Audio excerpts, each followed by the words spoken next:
सभी का स्वागत है। मैं हूं आपके साथ पल्लवी राजपूत। पश्चिम बंगाल की ममता बनर्जी सरकार और केंद्र सरकार के बीच कई मुद्दों को लेकर मतभेद जारी है। राज्य की तृणमूल कांग्रेस सरकार पर कोरोना संकट से निपटने में नाकाम रहने के आरोप लगे हैं, जिसके बाद ममता बनर्जी ने केंद्र को दो टूक कह दिया था कि अगर इतनी परेशानी है तो अमित शाह ही बंगाल की सरकार चला ले। अब गृह मंत्री अमित शाह ने ममता बनर्जी के बयान पर जवाब दिया है। शाह ने कहा कि अगर ममता बनर्जी की इच्छा है कि बीजेपी वहां सरकार चलाए तो यह इच्छा उनकी जल्द ही पूरी होगी। 2021 में वहां की जनता बीजेपी की पूर्ण सरकार बनाएगी। ममता बनर्जी के प्रवासी मजदूरों की ट्रेन को कोरोना एक्सप्रेस कहने पर भी गृह मंत्री अमित शाह ने कहा कि हमारी बंगाल से कोई लड़ाई नहीं। 1200 से ज्यादा ट्रेनें यूपी गई, 1000 से ज्यादा ट्रेनें बिहार गई, 100 ट्रेनें भी बंगाल नहीं गई। अगर बंगाली घर जाना चाहता है तो उसका गुनाह क्या है? मैं जानता हूं कि बंगाल की जनता इस बात को हमेशा याद रखेगी। तो केंद्रीय गृह मंत्री अमित शाह एक बार फिर ममता बनर्जी पर जमकर बरसे। आपको बता दें कि पश्चिम बंगाल की सीएम ममता बनर्जी और केंद्र सरकार के बीच कई मुद्दों को लेकर मतभेद लगातार जारी हैं, जो कि खुलकर सामने भी आ रहे हैं। राज्य की तृणमूल कांग्रेस सरकार पर कोरोना संकट से निपटने में नाकाम रहने के आरोप लगे हैं, जिसके बाद ममता बनर्जी ने केंद्र को दो टूक कह दिया था कि अगर इतनी परेशानी है तो अमित शाह ही बंगाल की सरकार चला लें। अब गृह मंत्री अमित शाह ने ममता बनर्जी के इसी बयान पर जवाब दिया है। उन्होंने कहा है कि अगर ममता बनर्जी की इच्छा है कि बीजेपी वहां सरकार चलाए तो यह इच्छा उनकी जल्द ही पूरी होगी। 2021 में वहां की जनता भारतीय जनता पार्टी की पूर्ण सरकार बनाएगी। वहीं ममता बनर्जी के प्रवासी मजदूरों की ट्रेन को कोरोना एक्सप्रेस कहने पर केंद्रीय गृह मंत्री अमित शाह ने कहा कि हमारी बंगाल से कोई लड़ाई नहीं।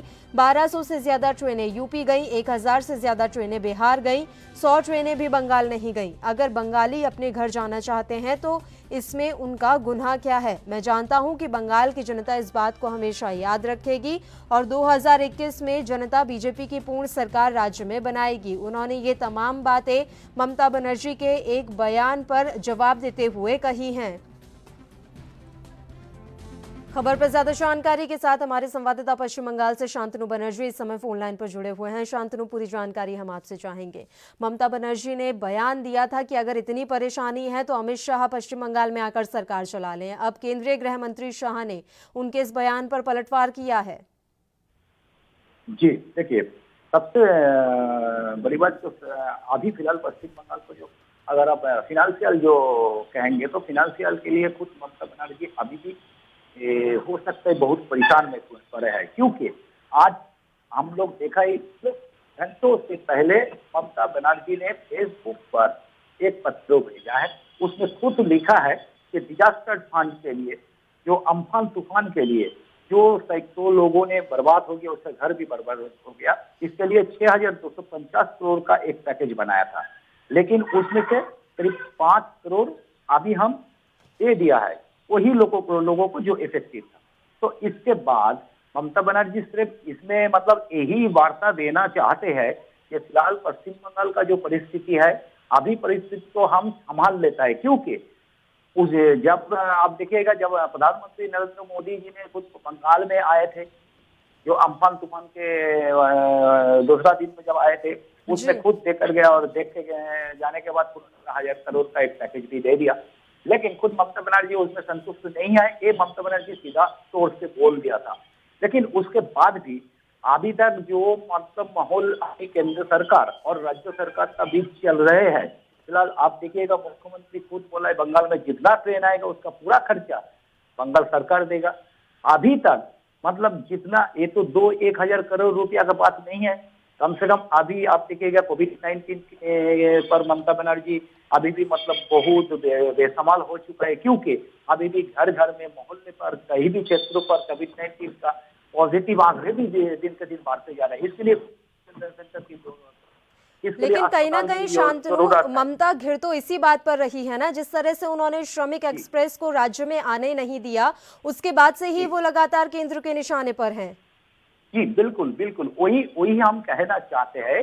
जब केंद्रीय सरकार ने पहले ही बोला था ये ममता बनर्जी को ट्रेन मतलब परियायी मजदूर लोगों को वापस भेजने, उसी समय ममता बनर्जी ने सरकार को लिया नहीं, लेकिन अभी जो लिया वो तो लेना ही पड़ेगा, क्योंकि वो लोग तो बाहर गाँव का लोग नहीं है, वो खुद बंगाल का लोग है, बंगाल में वो तो घर तो आना ही चाहते हैं।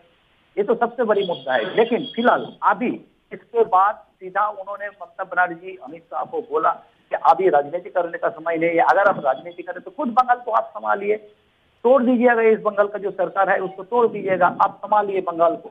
इसके बाद भी हमने देखा है अमित शाह जी ने सिर्फ यही कहा, उसको सीधा जवाब दे दी कि बंगाल पे आने वाला चुनाव बीजेपी सरकार करेंगे।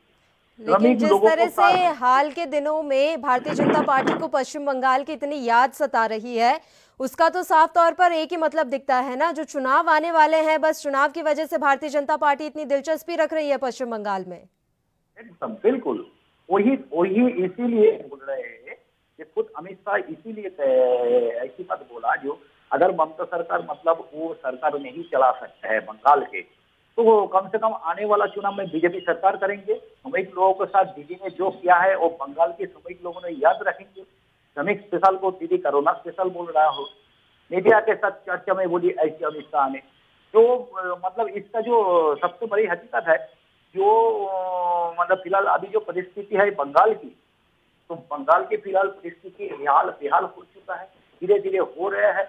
इसके बाद भी आप देखिएगा काल खुद पश्चिम बंगाल में मतलब जेपी नड्डा का मतलब इशारा में खुद बंगाल में जो भाजपा का जो एक टीम था, वो टीम को मतलब तुरंत टीम के साथ और कई नेता लोगों को, संसद को जोड़ दिया गया, क्योंकि अभी जो अर्जुन सिंह है पश्चिम बंगाल का, उसको भी मतलब सभापति का जो दिलीप घोष ने है। ठीक है शांतनु, बहुत बहुत शुक्रिया, तमाम जानकारी आपने हम तक पहुंचाई। फिलहाल हमारे साथ राजनीतिक विश्लेषक मनोजीत मंडल जो इस समय फोन लाइन पर जुड़े हुए हैं इस मसले पर चर्चा के लिए। मनोजीत जी, जिस तरह से कोरोना संकट का काल चल रहा है, लेकिन इस बीच भी पश्चिम बंगाल और केंद्र के बीच तनातनी लगातार जारी है, दोनों तरफ से बराबर की टक्कर साफ तौर पर नजर आ रही है।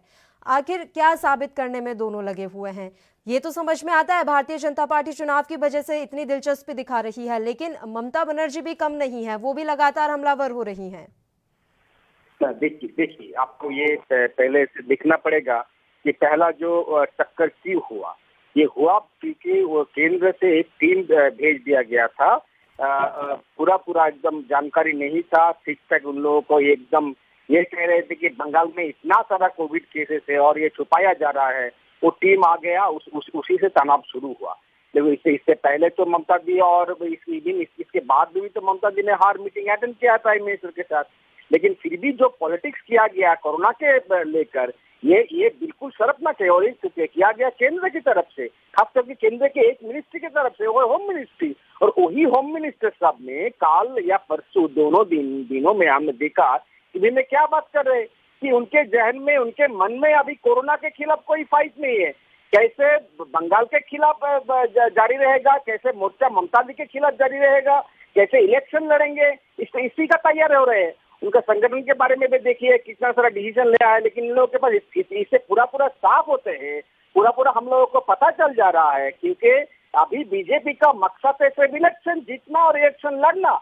कोरोना के खिलाफ जो जंग जारी है, कभी अभी देश में कहो या पूरा विश्व में कहो, अभी डोनाल्ड ट्रम्प ने भी कोई इलेक्शन के बारे में नहीं सोच रहा है, क्योंकि उनका इलेक्शन हाल ही में शुरू होने को है। लेकिन वो भी इलेक्शन के बारे में नहीं सोच रहे हैं, वो भी सोच रहे हैं कैसे जिंदगी को बचाया जाए, कैसे लोगों की मौत को रुकाया जाए। लेकिन अभी इंडिया में और खास करके बंगाल में बीजेपी क्या सोचते हैं, कैसे इलेक्शन जीता जाएगा, कैसे इलेक्शन लड़ा जाएगा। मैं पूछना चाहता हूँ बीजेपी के भाई लोगों को और खास करके होम मिनिस्टर साहब को, अगर कोरोना के खिलाफ हम जंग नहीं जीते, 2021 में इलेक्शन क्या होगा साहब?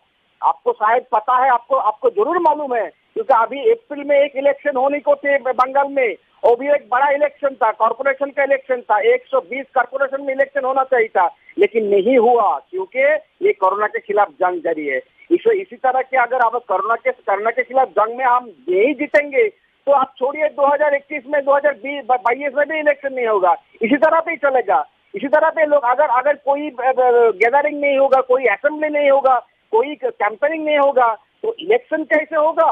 तो पहले आपको तैयार करना चाहिए कि पहले हमारा एक ही मकसद होनी चाहिए अभी, क्योंकि हम कैसे ये कोविड के खिलाफ हम जो जंग जारी है, इस जंग को हम कैसे जीते। लेकिन बीजेपी का प्रायोरिटी कुछ और है लगता है। और खास करके जब ये बहुत दुख की बात होती है, जब ये होम मिनिस्टर साहब खुद कहते हैं जिनका लीडिंग रोल होना चाहिए ये इस कोरोना के खिलाफ फाइट करने के लिए, लेकिन वो इंटरव्यू मनोजीत जी, कहीं ना कहीं जो ये समय चल रहा है इसमें सिर्फ यही जरूरी है कि कोरोना से कैसे निपटा जाए, इस पर ध्यान दिया जाए। आपका बहुत बहुत शुक्रिया तमाम चर्चा के लिए आप हमारे साथ जुड़े।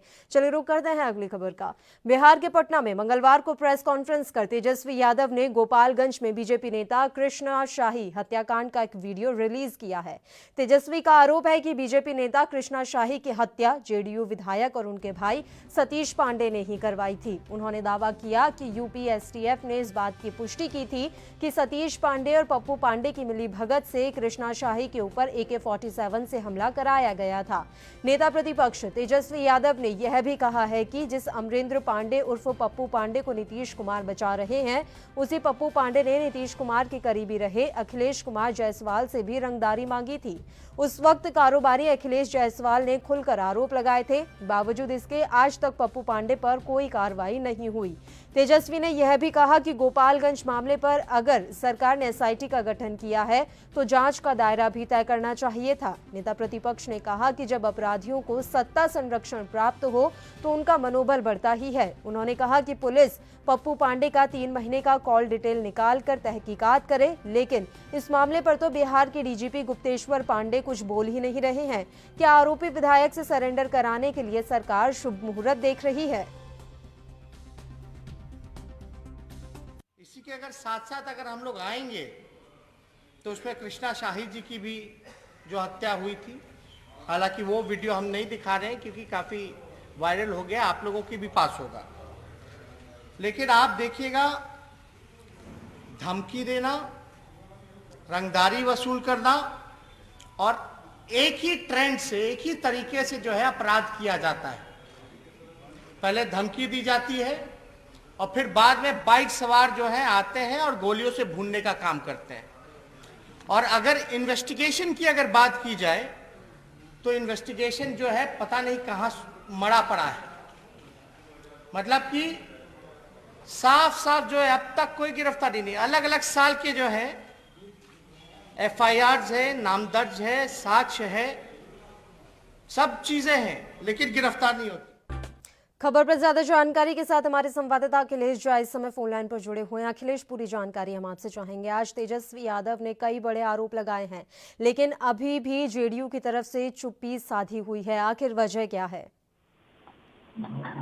ये पिछले 2 दिनों में, या यूं कहें कि पिछले 17-18 घंटों में तेजस्वी यादव ने 2 प्रेस कॉन्फ्रेंस किया है और महत्वपूर्ण उसमें अटैक किया है। बहुत जोरदार हमला सत्ताधारी दल पे तेजस्वी यादव ने किया है। आज का जो मामला है इसको उन्होंने 2014 के मामले से रिलेट किया है, जब लखनऊ में बबलू श्रीवास्तव के कुछ गुर्गे पकड़ाए थे तो उसने एक हलफिया बयान दिया था कोर्ट में कि हमारे पास वो हथियार है वो जदयू विधायक अमरेंद्र पांडे के लोगों के द्वारा दिया गया है। उसी आधार पर तेजस्वी यादव ने आज आरोप लगाया कि अब तक कार्रवाई नहीं हुई, जबकि मामला 2014 में भी इस तरह का मामला आया था और सरकार ने कोई कार्रवाई नहीं की थी। यानी कि कहीं ना कहीं जेडीयू संरक्षण दे रही है। बिहार की सियासी पारा बिल्कुल चढ़ा हुआ है और जदयू बस अपने पुराने स्टैंड पर कायम है और लालू के जंगल राज की ब्रांडिंग में लगा हुआ है। पर्टिकुलर स्पेसिफिक जो क्वेश्चन है अभी अमरेंद्र पांडे को लेके, उस संबंध में जदयू ने कुछ भी नहीं कहा है। ठीक है अखिलेश, और जो तमाम तरह के वीडियो वायरल हुए हैं, क्या उस पर भी किसी तरह की कोई सफाई नहीं देना चाहेगी पार्टी? अब तक तो जदयू का कोई औपचारिक स्टैंड नहीं है, लेकिन बीजेपी के लोग दबी जुबान में ये कह रहे हैं कि जदयू को कार्रवाई करनी चाहिए अपने विधायक पे। और ये चुप्पी आखिर किस लिए? आखिर क्यों बचाना चाहते हैं अमरिंदर पांडे को? देखिए, इसमें तो कोरिलेट किया जा रहा है कि बक्सर के सांसद हैं अश्विनी चौबे, केंद्र में मंत्री हैं और वहाँ दुबे हैं, तो ये दुबे चौबे के खेल में ये 96-90 का खेल चल रहा है बिहार की राजनीति में। इसमें अश्विनी चौबे को भी कटघरे में खड़ा किया जा रहा है। तो अखिलेश, कृष्णा शाही हत्याकांड में अभी तक क्या कुछ कार्रवाई हुई है? कोई जानकारी मिल पाई है? क्या पुलिस इसे गंभीरता से ले भी रही है या नहीं? तेजस्वी यादव ने तो साफ साफ कहा कि डीजीपी महोदय, हम तो आपको क्लिप जारी कर रहे हैं, ये वीडियो क्लिप है, इसके आधार पर भी तो आप कार्रवाई कीजिए। कम से कम AK-47 रखने वाले जो अमरिंदर पांडे विधायक हैं, लेकिन डीजीपी भी चुप है। पुलिस प्रशासन ने कोई मजबूत कार्रवाई अब तक की नहीं है, जिससे विपक्ष के लोग बौखलाए हुए हैं और ताबड़तोड़ हमला करने के मूड में हैं। और क्या मीडिया की तरफ से सवाल किए गए हैं सत्ता पक्ष से, और क्या उनका कोई जवाब मिल पाया है? सत्ता पक्ष के लोग इस सवाल का जवाब नहीं दे रहे हैं, लेकिन लालू के जंगल राज की बात की ब्रांडिंग करने में अपना समय लगा रहे हैं। पर्टिकुलर इस केस के बारे में गिरफ्तारी क्यों नहीं हुई है, इस पर कुछ बोलने के लिए तैयार नहीं। और भारतीय जनता पार्टी के नेता भी चुप्पी साधे हुए हैं। भारतीय जनता पार्टी के नेता जो है ऑन कैमरा तो कुछ नहीं बोलते, लेकिन ऑफ कैमरा जब बात होती है तो उन लोगों का कहना है कि जदयू को इस मामले में कार्रवाई करनी चाहिए। गठबंधन धर्म की बात है, इसलिए हम उस पर कोई दबाव नहीं बना सकते, लेकिन कार्रवाई जरूरी लगती है। ठीक है, बहुत बहुत शुक्रिया अखिलेश, तमाम जानकारी इस मसले को लेकर आपने हम तक पहुंचाई उसके लिए। तो आपको बता दें कि ये पूरा मसला जो है बीजेपी नेता कृष्णा शाही की हत्या को लेकर है। आज तेजस्वी यादव ने एक बार फिर से प्रेस कॉन्फ्रेंस की है और गोपालगंज में बीजेपी नेता कृष्णा शाही हत्याकांड का एक वीडियो रिलीज किया है। तेजस्वी का साफ आरोप है कि बीजेपी नेता कृष्णा शाही की हत्या जेडीयू विधायक और उनके भाई सतीश पांडे ने ही करवाई है। उन्होंने दावा किया कि एसटीएफ ने इस बात की पुष्टि की थी कि सतीश पांडे और पप्पू पांडे की मिली भगत से कृष्णा शाही के ऊपर AK-47 से हमला कराया गया था। नेता प्रतिपक्ष तेजस्वी यादव ने यह भी कहा है कि जिस अमरिंदर पांडे उर्फ पप्पू पांडे को नीतीश कुमार बचा रहे हैं, उसी पप्पू पांडे ने नीतीश कुमार के करीबी रहे अखिलेश कुमार जायसवाल से भी रंगदारी मांगी थी। उस वक्त भी कारोबारी अखिलेश जायसवाल ने खुलकर आरोप लगाए थे। बावजूद इसके आज तक पप्पू पांडे पर कोई कार्रवाई नहीं हुई। आपको बता दें कि तेजस्वी यादव इस मसले को लेकर लगातार सत्ता पक्ष पर हमलावर हो रहे हैं। पिछले 24 घंटे में उन्होंने 2 बार प्रेस कॉन्फ्रेंस आयोजित किए हैं और दोनों प्रेस कॉन्फ्रेंस में उन्होंने अलग अलग वीडियो जारी किए हैं। बुलेटिन में फिलहाल यहाँ एक छोटे से ब्रेक के लिए रुक रहे हैं, फौरन हाजिर होंगे।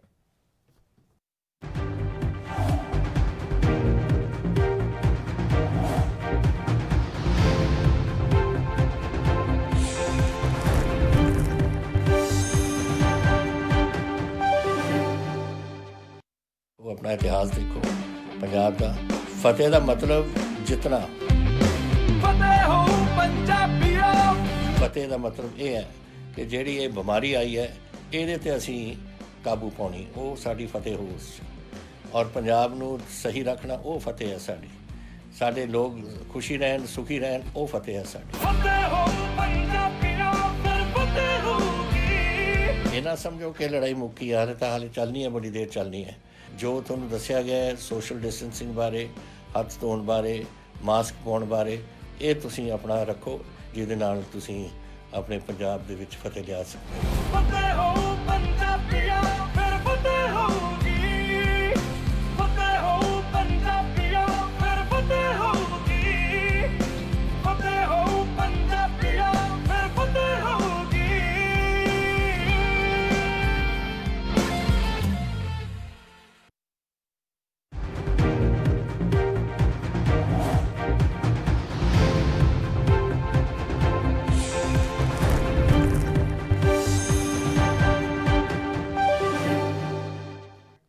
ब्रेक के बाद एक बार फिर से आप सभी का स्वागत है। कोरोना वायरस के संक्रमण के दौरान भी राज्यों के आरोप प्रत्यारोप से बहुजन समाज पार्टी की मुखिया मायावती बेहद निराश हैं। मायावती ने राज्यों की सीमा पर बढ़ते विवाद को लेकर केंद्र सरकार से हस्तक्षेप की मांग की है। मायावती ने कहा कि प्रवासी श्रमिकों को लेकर राज्य सरकारों की ओर से अनदेखी हुई है। बसपा प्रमुख ने कहा कि खासकर अपने भारत का अनुपम संविधान तो हर व्यक्ति की स्वतंत्रता, सुरक्षा और उसके आत्मसम्मान, स्वाभिमान के साथ जीने की जबरदस्त मानवीय गारंटी देता है, जिस पर सरकारों को सर्वाधिक ध्यान देना चाहिए। अगर ऐसा होता तो करोड़ों प्रवासी श्रमिकों को आज इतने बुरे दिन नहीं देखने पड़ते। सोशल मीडिया पर बेहद सक्रिय हो चुकी मायावती ने कोरोना वायरस के संक्रमण को लेकर भारत के साथ ही अमेरिका में हो रहे बवाल पर चिंता जताई है। बीएसपी मुखिया मायावती ने कोरोना वायरस के लगातार बढ़ते संक्रमितों और मौतों की संख्या के मद्देनजर केंद्र और देश के विभिन्न राज्यों के बीच तालमेल और सद्भावना रखने की सलाह दी है। मायावती ने कहा कि राज्यों के बीच लगातार बढ़ता आरोप प्रत्यारोप और राज्यों की आपसी सीमाओं को सील करना अनुचित और कोरोना के विरुद्ध संकल्प को कमजोर करने वाला है। इस मामले में तो केंद्र का प्रभावी हस्तक्षेप काफी जरूरी है। तो कोरोना वायरस संक्रमण के दौरान भी राज्यों के आरोप प्रत्यारोप का जो दौर है वो लगातार जारी है और इस आरोप प्रत्यारोप की राजनीति से बहुजन समाज पार्टी की मुखिया मायावती बेहद निराश नजर आ रही हैं। मायावती ने राज्यों की सीमा पर बढ़ते विवाद को लेकर केंद्र सरकार से हस्तक्षेप की मांग की है और मसले को सुलझाने का आग्रह किया है। मायावती ने ये कहा कि प्रवासी श्रमिकों को लेकर हालांकि राज्य सरकारों की ओर से अनदेखी हुई है, लेकिन फिर भी अभी भी वक्त है और समय रहते जिस तरह से परिस्थितियां खराब हो रही हैं उन्हें सुधारा जा सकता है। बसपा प्रमुख ने यह भी कहा कि अपने भारत का संविधान तो हर व्यक्ति की स्वतंत्रता, सुरक्षा और उसके आत्मसम्मान, स्वाभिमान के साथ जीने की जबरदस्त मानवीय गारंटी देता है, जिस पर सरकारों को सर्वाधिक ध्यान देना चाहिए।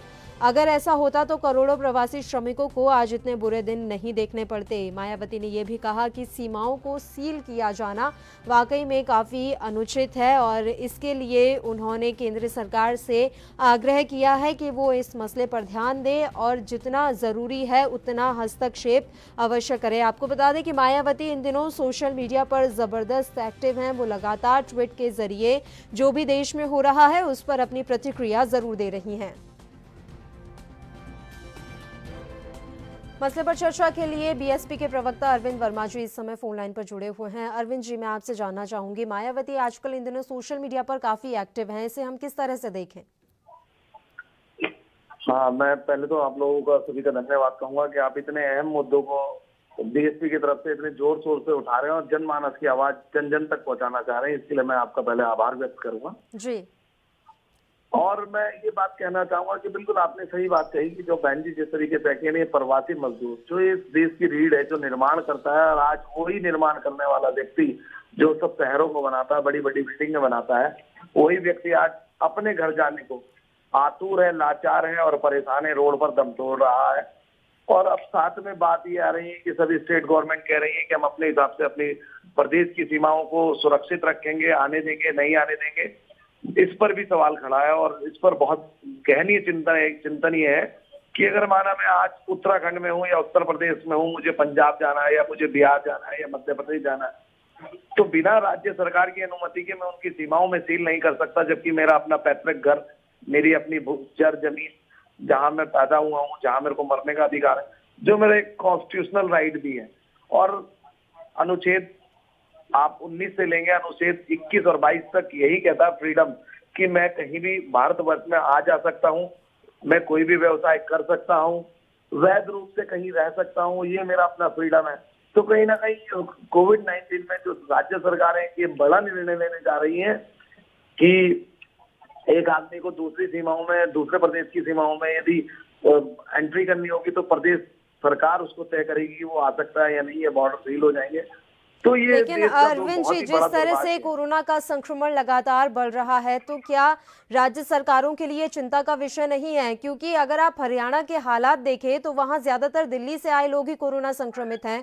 तो ऐसे में अगर इस फैसले को गलत कैसे ठहराया जा सकता है? देखिए, किसी भी व्यक्ति को मैं गलत नहीं कह रहा हूँ, ठीक है हमें कोविड-19 रोकना है, लेकिन हम अपने देशवासियों के लिए इसे रोकना चाहते हैं। और अगर वो रोड पर रहेंगे, झुंड में रहेंगे, तो शायद ये संक्रमण ज्यादा फैलेगा।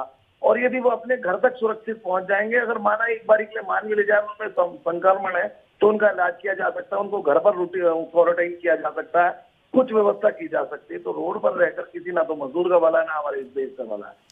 ठीक है अरविंद जी, हमारे साथ बीजेपी के प्रवक्ता दिलीप जी भी इस समय फोन लाइन पर जुड़े हुए हैं। दिलीप जी, बीएसपी की तरफ से अपील की गई है केंद्र से कि जिस तरह से राज्यों की सीमाएं सील की जा रही हैं वो अनुचित है।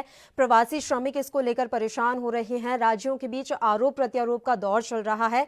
इसे लेकर केंद्र सरकार हस्तक्षेप करे और जो परिस्थितियां खराब हो रही हैं उस पर केंद्र सरकार ध्यान दे। क्या कहना चाहेंगे आप इस पर? देखिए, केंद्र सरकार पहले से इन सारे विषयों पर ध्यान दे रही है और जो लोग आज बयान दे रहे हैं, अपील कर रहे हैं, तो वो कोरोना संक्रमण में अपनी उपस्थिति दिखाने का, दर्शाने का काम कर रहे हैं। ये दिखाना चाह रहे हैं कि उन्होंने भी कुछ किया है, लेकिन वास्तव में योगी सरकार, अगर उत्तर प्रदेश के परिप्रेक्ष्य में बात की जाए, तो योगी सरकार ने श्रमिकों के बीच में उनके संकट मोचक के रूप में काम स्थापित करने का काम किया है और लगातार उनके लिए जो भी जन कल्याणकारी चीजें हो सकती हैं उन सारी चीजों को सारा अभियान काम किया है। चाहे केंद्र सरकार द्वारा ट्रेन की व्यवस्था हो, बसें भी चल रही हैं और श्रमिकों को जहां वो जाना चाहते हैं अपने गंतव्य स्थान अपने घर पे उन्हें पहुंचाया जा रहा है सुगमता के साथ। कोई भी उनको किसी भी प्रकार की दुर्गम परिस्थितियों का सामना न करना पड़े इस दिशा में योगी सरकार द्वारा कार्य किया जा रहा है।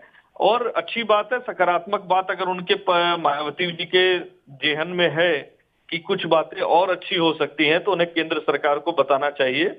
और केंद्र सरकार हो या राज्य सरकार हो, सकारात्मक चीजों का हमेशा स्वागत किया गया है। ठीक है, बहुत बहुत शुक्रिया दिलीप जी और अरविंद जी, आप दोनों का आप तमाम चर्चा के लिए हमारे साथ जुड़े। वहीं उत्तर प्रदेश कांग्रेस कमेटी ने अपने अध्यक्ष अजय कुमार लल्लू को गैर कानूनी ढंग से जेल भेजने के खिलाफ महाअभियान चलाने का ऐलान किया है। कांग्रेस विधानमंडल दल की नेता आराधना मिश्रा ने कहा, प्रदेश अध्यक्ष अजय कुमार लल्लू को गैर कानूनी ढंग से जेल भेजने के खिलाफ पार्टी महाअभियान चलाएगी। हम गांव-गांव हर गरीब की झोपड़ी तक अपनी बात ले जाएंगे और लोगों की सेवा करेंगे। उन्होंने कहा कि लल्लू की जमानत याचिका को विशेष अदालत ने खारिज कर दिया है। हमें न्यायपालिका पर पूरा विश्वास है और हमारे प्रदेश अध्यक्ष को इंसाफ जरूर मिलेगा। हम एक जिम्मेदार विपक्ष की भूमिका निभा रहे हैं, लेकिन योगी आदित्यनाथ की सरकार राजनीतिक द्वेष और गरीब विरोधी मानसिकता का परिचय दे रही है। तो उत्तर प्रदेश कांग्रेस कमेटी ने ऐलान किया है कि अपने प्रदेश अध्यक्ष को जेल भेजने के खिलाफ जो उत्तर प्रदेश कांग्रेस कमेटी है वो महाअभियान चलाएगी। अध्यक्ष अजय कुमार लल्लू को गैरकानूनी ढंग से जेल भेजा गया है और इसी के खिलाफ उत्तर प्रदेश कांग्रेस कमेटी एक महाअभियान शुरू करने वाली है। कांग्रेस विधानमंडल दल की नेता आराधना मिश्रा ने कहा, प्रदेश अध्यक्ष अजय कुमार लल्लू को गैरकानूनी ढंग से जेल भेजने के खिलाफ पार्टी महाअभियान चलाएगी। हम गांव-गांव हर गरीब की झोपड़ी तक अपनी बात ले जाएंगे और लोगों की सेवा करेंगे। आपको बता दें कि आराधना मिश्रा ने यहां सरकार पर आरोप लगाते हुए कहा है कि योगी सरकार राजनीतिक द्वेष और गरीब विरोधी मानसिकता का परिचय दे रही है। साथ ही उन्होंने ये भी कहा कि हम उम्मीद करते हैं कि जल्द ही हमारे प्रदेश अध्यक्ष अजय कुमार लल्लू को इंसाफ मिलेगा। हमारे संवाददाता लखनऊ से पुनीत मोहन इस खबर पर ज्यादा जानकारी के साथ इस समय फोन लाइन पर जुड़े हैं। पुनीत, पूरी जानकारी हम आपसे चाहेंगे। कांग्रेस महाअभियान चलाने वाली है, कब से यह महाअभियान शुरू होगा और क्या योजना है कांग्रेस की?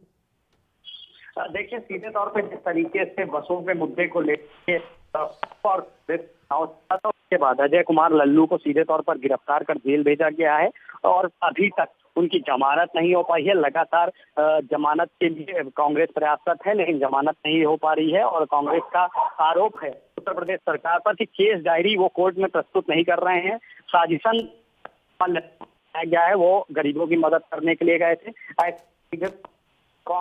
एक महाअभियान चलाने के मूड में है और जो वरिष्ठ नेताएं हैं, उनके नेतागण हैं, उनके साथ बात हुई है। कांग्रेस सभी अब गांव शहरों में जाकर के एक महाअभियान के रूप में जाएंगे। लोगों को कांग्रेस की जो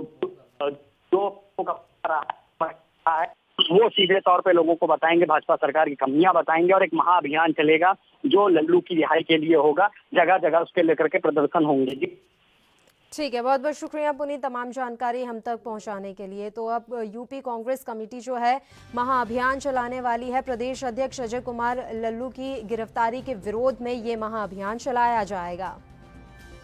और इसी के साथ इस बुलेटिन में फिलहाल के लिए इतना ही। मुझे दीजिए इजाजत। देश प्रदेश की तमाम ताज़ा खबरों के लिए आप बने रहिए हमारे साथ। नमस्कार।